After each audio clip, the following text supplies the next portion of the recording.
Russian invasion forces seized two small cities in southeastern Ukraine and the area around a nuclear power plant. The Interfax news agency reported on Monday, but ran into stiff resistance elsewhere as Moscow's diplomatic and economic isolation deepened. Russian ground forces' attempts to capture major urban centers had been repelled, Ukrainian authorities said.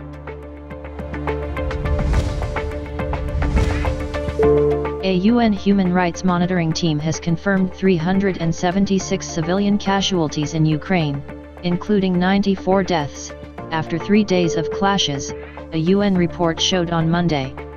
It said the fighting had triggered severe humanitarian consequences and that casualties could be considerably higher. Russia will find out just how isolated it is on the world stage on Monday. As the United Nations holds a rare emergency special session of the General Assembly to discuss whether to condemn Moscow's attack on Ukraine. It is only the 11th time in the UN's history that such an emergency session has been held.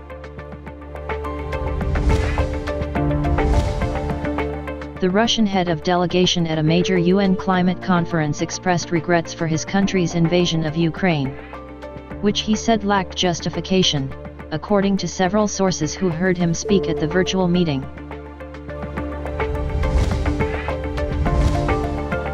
Ukraine's president told UK Prime Minister Boris Johnson by telephone that the next 24 hours are crucial for Ukraine, a Downing Street spokesperson said.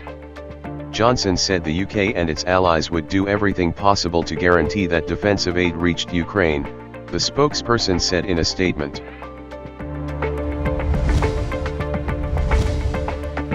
Facebook says it has cracked down on a shadow hacking group that's been ramping up its efforts to hack Ukrainian military officials and a number of other targets as Kyiv fends off a Russian invasion. Meta, Facebook's parent company, said they've seen increased targeting of Ukrainian social media users by a hacking group those researchers refer to as Ghostwriter.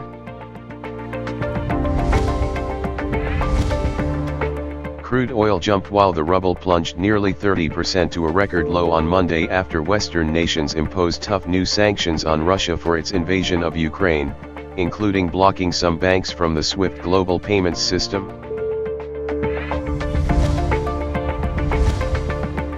Pakistani embassy in Ukraine, while issuing a fact sheet on its evacuation efforts, stated that at present, there is no safe place in the country.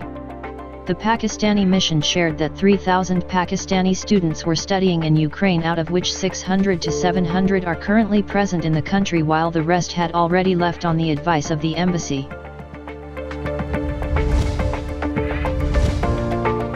A key border crossing between Pakistan and Afghanistan has reopened, officials said.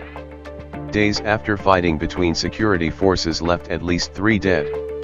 Since the Taliban returned to power last year, border tensions between the neighbors have risen, with Pakistan alleging militant groups were planning attacks from Afghan soil.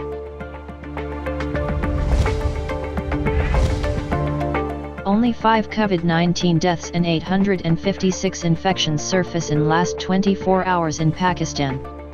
New cases push Pakistan's COVID-19 positivity ratio to 2.56% and overall case count to 1,509,360.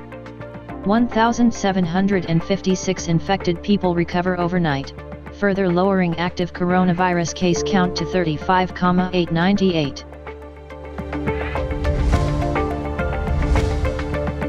Heralding the beginning of a war on Prime Minister Imran Khan and his government, Pakistan People's Party workers led by Chairman Bilawal Bhutto began to march towards the federal capital from the Mizar Quaid.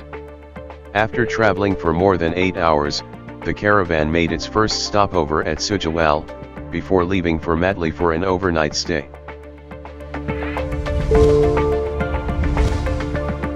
All estimates for reducing the growing current account deficit have been thwarted by rising international prices. And Pakistan is now on course to reach a new historical high of $20 billion in deficit. In the backdrop of Russia's lingering war with Ukraine, rising oil and commodity prices on international markets have exacerbated the concerns of Pakistan's economic managers.